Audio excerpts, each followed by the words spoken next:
Hello, welcome along. If you're looking to search around the universe to discover some of the science secrets lurking nearby, you've come to the right place. My name's Dan. This is the Fun Kids Science Weekly. And this week, it's an Earth Day special. Now, Earth Day is a vital day. It's where people all around the world think about how we treat this planet and what we can do to help it in the current climate crisis and to be more sustainable. And we've got a brilliant guest for that this week. We'll chat to a science expert, Lucy Hawking. She is the daughter of Stephen Hawking, who's kind of the dad of science. You'll have heard of him. She's got a brand new book out, and it shows how people all around the world adapt to extreme climates. When we travel out into space and look back at the planet, that's the image we see. One planet, one human race. We need to look after it. We all live here. It's home to all of us, and we need to try and get along and cooperate. Also, we'll take some time away from this planet and head to Deep Space High, the smartest school in the solar system, and we'll look down at the Earth to see how and why it moves. Planets move in all sorts of ways you might not realise, like under your feet. It's a mad muddle of movement down there. Come on, let's see for ourselves.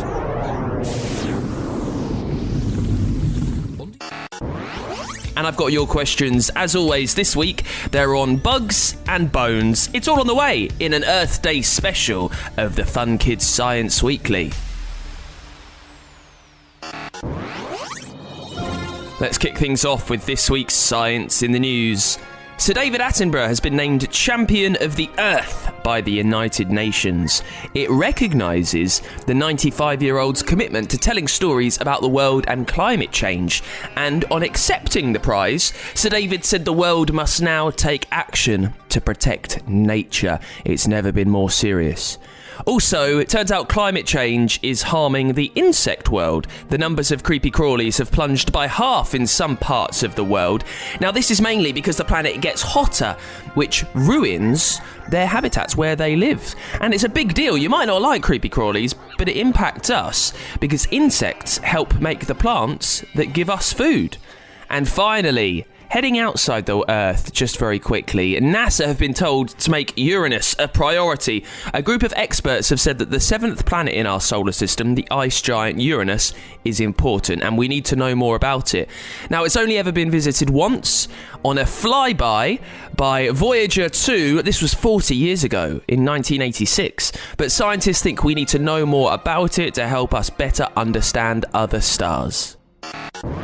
Let's catch up with one of our favourite geniuses now, the expert Professor Hallux, and he's here with Nurse Nanobot in his Map of Medicine series. And he's looking at what happens inside your body, why sometimes you feel sick, and who can make you better again. This week he's looking inside your head, because we all bump our heads once in a while, don't we? But sometimes things can be more serious. So we're learning all about concussion and all about the work paramedics do. Professor Hallux's Map of Medicine.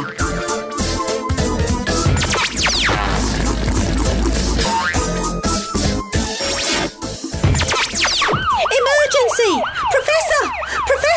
It's Body! He says it's an emergency! Okay, I'm coming! Phew, it's okay.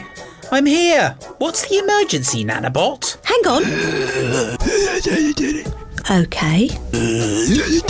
He says he dropped his teddy down the back of the bed and it's stuck. Oh, Body! That's not an emergency, Body. It's not even an emergency for Teddy. Oops. Maybe this is a real emergency. To call on the Happy Health Help Desk. Let's open the video phone. Hallux's Happy Health Help Desk. Hi there. Yesterday I fell off a swing in my local park and a paramedic took me to hospital. They said I was okay but might have concussion. But I can't seem to remember much about it at all. Can you help? Ouch! Well, concussion can muddle up your memory, so that's probably why you can't remember what happened. Let's try to fill in the gaps. First concussion. Over to you, nurse. Ah, clinical crunch. Whoops. Concussion sounds a bit like percussion, doesn't it? And the two things have something in common. Percussion is hitting things together, often to make a nice sound. Concussion is when you've hit your head by accident, following a fall. It can make you feel very strange and is not nice at all. It happens because brains are very soft and are cushioned in our skulls by blood and spinal fluid. If your head hits something hard, then the brain can knock against the skull, and this can change the way the brain works. If it's a big bang, it's very important to be seen quickly by a doctor because serious head injuries need more treatment. Have you noticed characters in cartoons are always bashing their heads and they stagger about looking woozy and have stars or birds spinning around their heads? Well, it isn't a bad picture of what concussion can feel like. You might feel strange and dizzy or sick, and you might have trouble remembering what people have said to you. If it's serious, you might actually be knocked right out like a boxer. That's why it's a very good reason to wear your bike helmet when cycling or scooting. Better safe than sorry. That's right. The good news is that most concussions wear off, but slowly. Now, the kids said they were examined by a paramedic. I've got some great facts about them, so let's find out more about these emergency experts and where they work. Just let me load up the map of medicine. Opening the map of medicine. Paramedics aren't doctors, but they're very highly trained and come to the scene of accidents and medical emergencies to give healthcare wherever it's needed, at home or outside on the roads. They have very special vehicles to get around in. Any ideas what they might be? An ice cream van? No, that wouldn't work, would it? They need to go a bit faster than that. Any other ideas? Now you're talking. Ambulances. Ambulances have to travel fast but safely, so paramedics are expert drivers too. Sometimes they use motorcycles or cars to get on the case as quickly as possible. There are even air ambulances, helicopters crewed by paramedics and doctors for really serious emergencies like big road crashes. Now, the blue flashing lights and sirens which ambulances use are pretty cool, but there's a load of stuff that's way cooler, and that's the equipment they bring with them. Heart defibrillators, bandages, oxygen tanks, intravenous drips, traction splints, and normally a few laser guns for alien invasions. Uh-oh. Okay, maybe not the laser guns, but they do have some amazing gadgets. The paramedic will check you over and treat you exactly where you are, if they can. If you need to go to hospital, they'll get you there super fast, like the superheroes they are. Any delightfully disgusting facts for us today, nurse? Not disgusting, but something seriously stupid. Disgusting detail. Ambulances are there to help in emergencies, and that's when someone is seriously injured and can't get to a hospital or to the doctor on their own. But did you know that around half of all 999 calls made are for some things that aren't serious at all, like sore throats or stubbed toes? And some of these calls are even people making hoax calls. They're playing a trick by phoning for no reason. I told you it was stupid. The serious side of this is that these calls can stop the real calls getting through. Very stupid indeed. Even more stupid than dopey old body and his teddy. Oh, I didn't mean it. Don't worry. I'll get your teddy out from under the bed and we'll see you next time. Until then, why not explore Map of Medicine for yourself? Professor Hallux's Map of Medicine is produced by Fun Kids with support from the Wellcome Trust.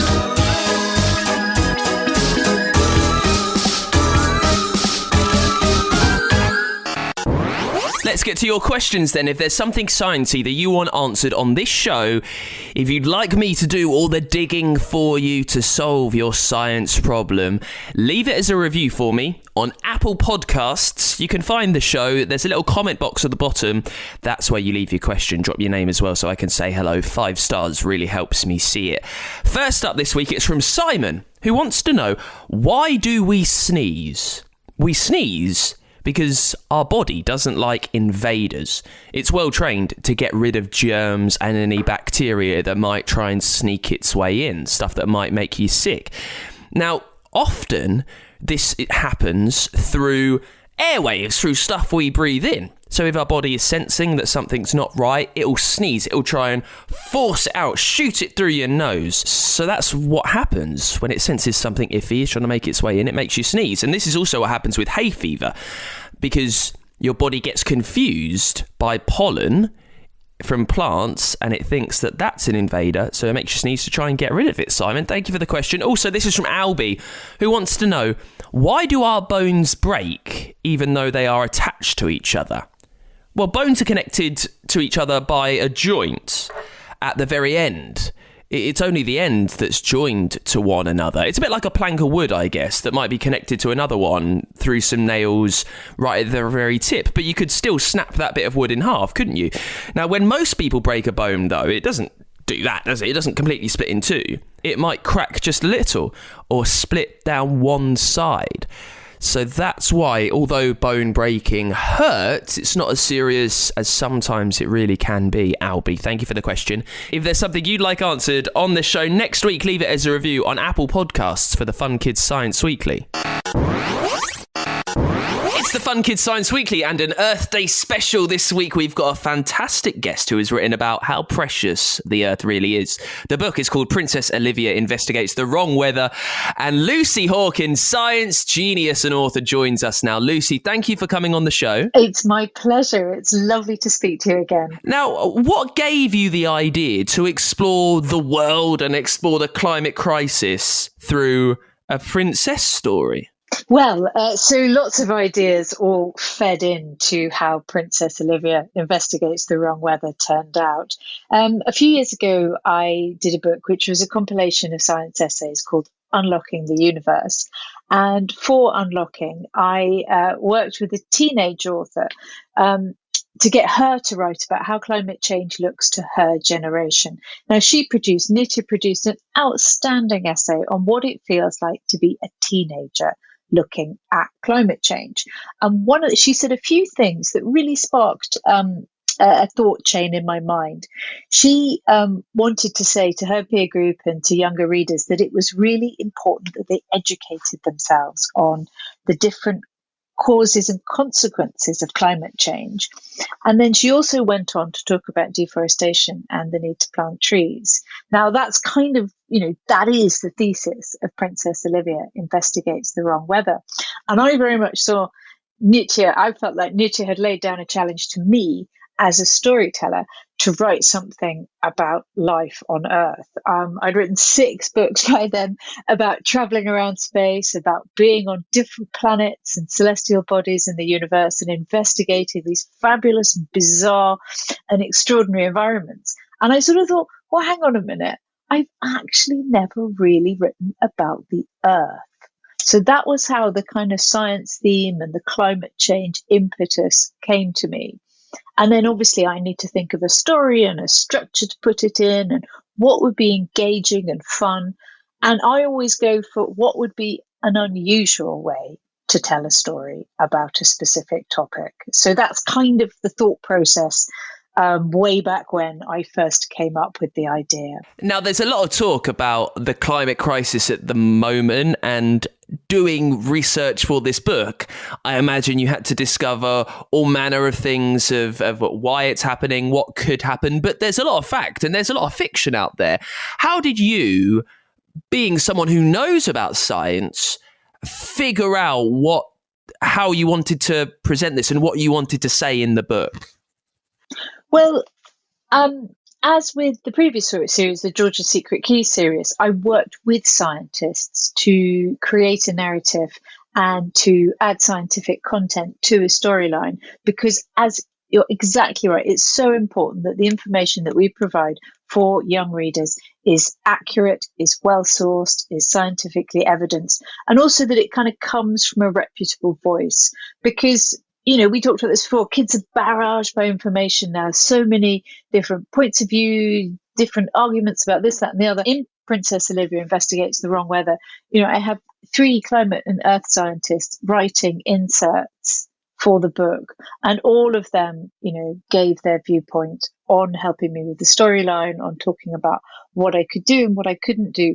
And it's very important for me to have that very specific, very expert guidance, also from people who really want to communicate with a young audience. Like, the enthusiasm is always really lovely when I do these pieces of work with scientists, because it's a very new way to do outreach through storytelling about something that seems completely bizarre, like a princess living in a mountaintop castle. How's that going to tell us about climate change?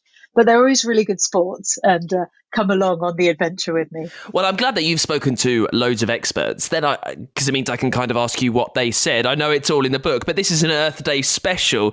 And when we hear about the state of the Earth and what might happen in a few years' time and whether it's too late, it's very easy to get down about everything, but it's good to get some optimism and some hope. So through researching this book, what have you learned about what we can do right now? So not big things, but is there anything small that listeners can do just to make themselves more sustainable? Yeah, so this is really important when writing the book, was not to make it about climate doomism or about some horrible dystopian future, or to make it exactly, you put your finger on one of the main problems, is that everything seems so huge, so overwhelming, so set in place already that we think kind of, well, there's nothing I can do. But actually, when you look at it, we are all part of this ecosystem that is Earth. And if we can all do just little things, one of the astonishing facts I found out is that if you turned the tap off while you were brushing your teeth, you might be saving up to 3,000 gallons of fresh water a year. And just little things like that. You think if we all did little things like that, if we all reused more, if we all thought about what we need to throw away, how we need to throw things away, perhaps if we all ate a little bit less meat, if we all walked or cycled where we can, it's not always possible by any long stretch of the imagination, then actually together we could have this phenomenal impact. I mean, the same with joining together perhaps with other people to see if you could plant a tree, or if you could help with a community garden, if you could create a rewilded space. They all seem like such small actions, but when you put them all together, then we could really start to have an impact. Now, this is the start of a series, this book, isn't it there, Lucy, Princesses? So in this book, she's investigating the wrong weather. What have you got in mind that she's going to turn her hand to in the next few stories?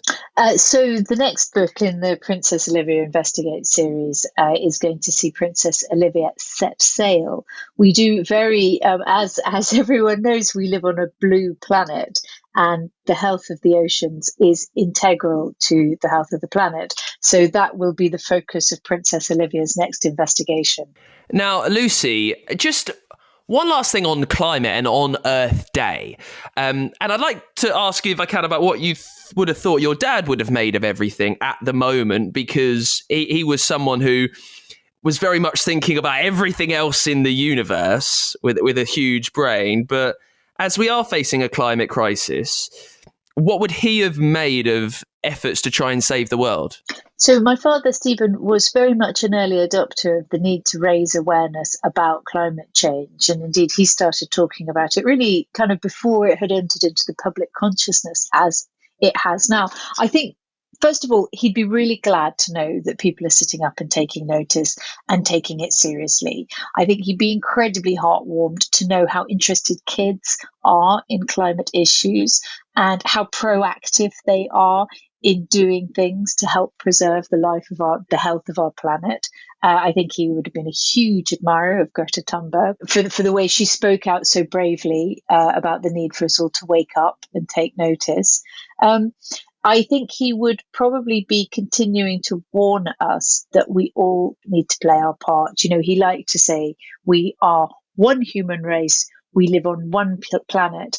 And he always made the very clear observation that when we travel out into space and look back at the planet, that's the image we see. One planet, one human race. We need to look after it. We all live here. It's home to all of us, and we need to try and get along and cooperate in order to face what are global challenges.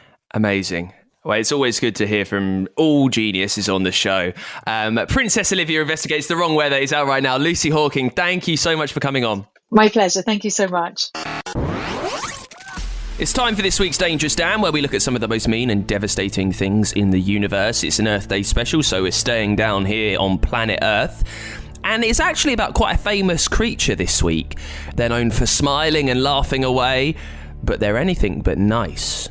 You'll find the spotted hyena in sub-Saharan Africa. They've got a sandy coat with dark spots all over, and they've got big rounded ears which are perfect for getting heat away from their body when it gets too hot.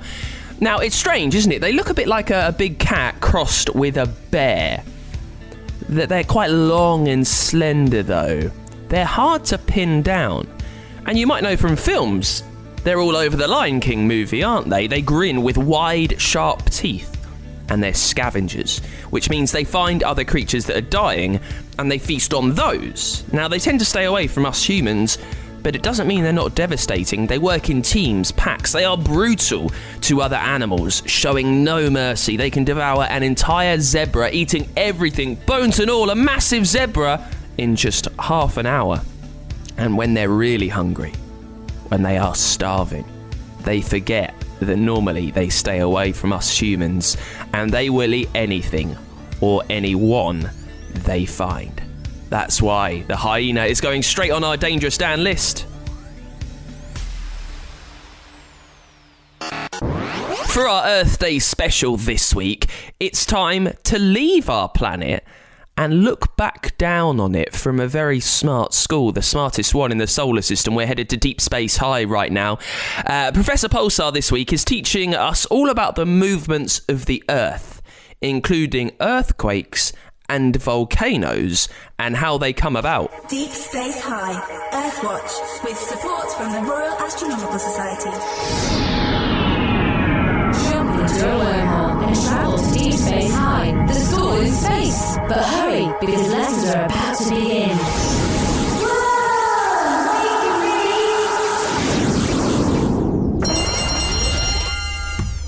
Hey, Sam, did you know that in the last minute you've travelled 16 miles? No I haven't. I've just been sat here watching the footy. Yeah, but this planet you're sitting on is travelling at an incredible 1,000 miles an hour. You just don't really feel the speed because, well, it's like when you're in a train or a car. Everything around you is moving at the same speed. That's right. Planets move in all sorts of ways you might not realise, like under your feet. It's a mad muddle of movement down there.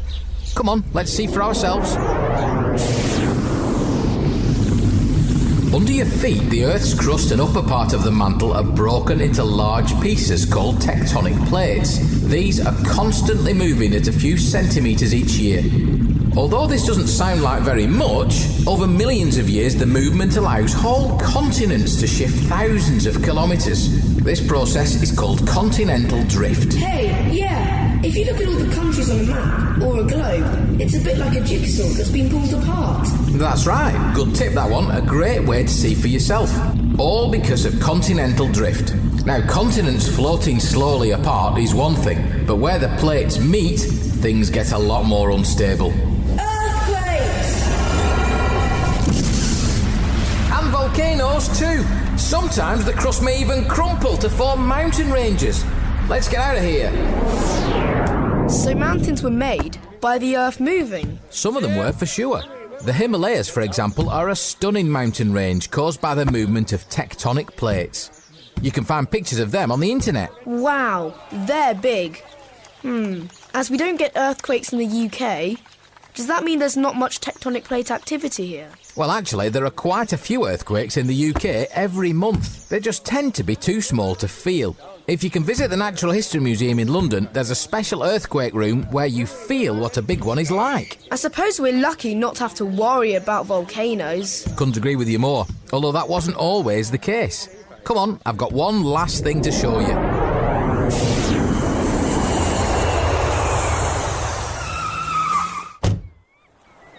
Devon is one of the places that you can find a lot of pumice. That's a stone made from lava. And you get lava from... volcanoes! Lucky for you, the volcanoes were erupting in this part of the planet many millions of years ago. Edinburgh's another place where you can see an old volcano. The castle's built on one. Shows you things don't stay the same on planets. Hey, Pulsar, what do you call a cute volcano? Lovable. Of all the things a volcano is, I don't think lovable is one. Deep Space High, Earthwatch, with support from the Royal Astronomical Society. Find out more at funkidslive.com/deepspacehigh. And that is it for this week's Fun Kids Science Weekly, a big, fantastic Earth Day special. If there's something you would like answered on the show next week, leave it as a review for me on Apple Podcasts. While you're there, you can listen to loads of our brilliant shows. You've heard some today. Hallux, you've heard Deep Space High. We've got tons on there. You can also find them on the free Fun Kids app on Google, Spotify, and at funkidslive.com. And Fun Kids, we are a children's radio station from the UK. Listen to us on your DAB digital radio, on that free Fun Kids app, and at funkidslive.com.